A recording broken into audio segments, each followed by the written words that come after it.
Hello and welcome to how to assemble your brand new button chair. What you'll need is your button chair box, a rubber mallet, and a knife to open the box. In the box you have a felt seat pad, a piece of sandpaper, an instruction manual that you can follow, the base part, the seat top. That's just a little insert, you can toss that to the side. A lacrosse ball, and the chair legs. And I guess we don't really need that. So go ahead and take off all the rubber bands on the chair legs.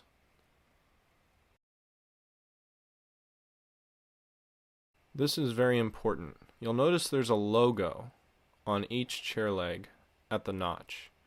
When you put them together, make sure that these logos are facing each other, like so.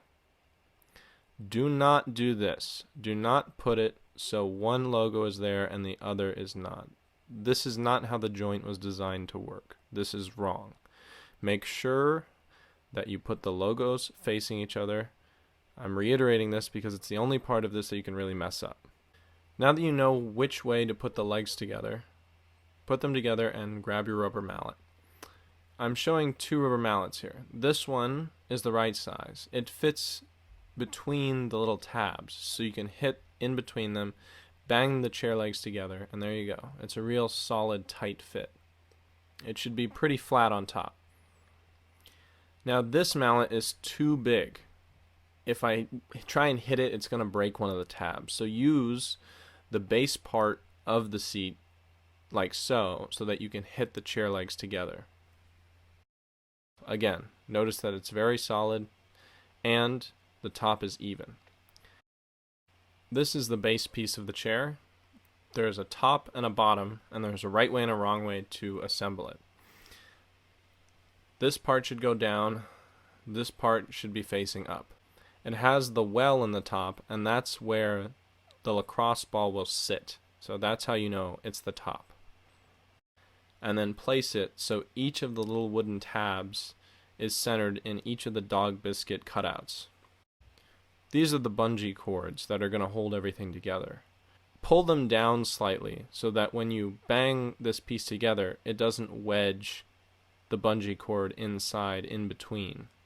Or you can take them out entirely.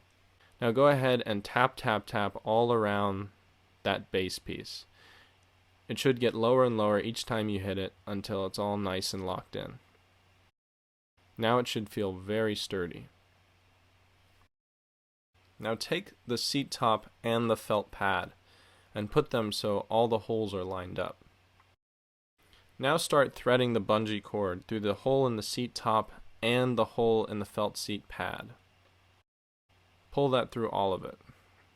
Make sure everything is lined up. Now thread the other bungee cord through the hole in the seat top and the hole in the felt pad. It should look like this. Now you have both threaded through. Now you're just going to go back through the other way. So reverse the process. Take the bungee cord, put it through the felt pad, then put it through the seat top and down into the bottom of the base plate. Now there should be a full loop in each bungee cord. It goes from the bottom through the top and back into the bottom. Now turn the whole chair over. Pull on each bungee cord to make sure that it's taut, that there's no slack in it. Now tie a knot in each bungee cord. Make sure it's not right up against the bottom of the chair. You want about an inch between the knot and the bottom of the chair. This is going to allow you to have room to put in the lacrosse ball when the time comes. So tie a knot in the bungee cord closer to the end. You can always retie it, so don't worry too much about it. Now you can see that everything is attached. Now take the lacrosse ball, slide it in between the seat top and the bottom of the chair. Just yank up on the top, stretch those bungee cords, and the tennis ball should pop into place. It should be situated in the two wells. If the chair is too tall, you can shorten it by sawing off the legs at a certain height. These marks on each leg are guidelines to help you choose how much of the leg you want to cut off, and then you can cut that same amount off of all the legs. The sandpaper is just to sand off a little bit of the leg if it's slightly too long to make sure everything's all even. And there you go. There's your fully assembled button chair.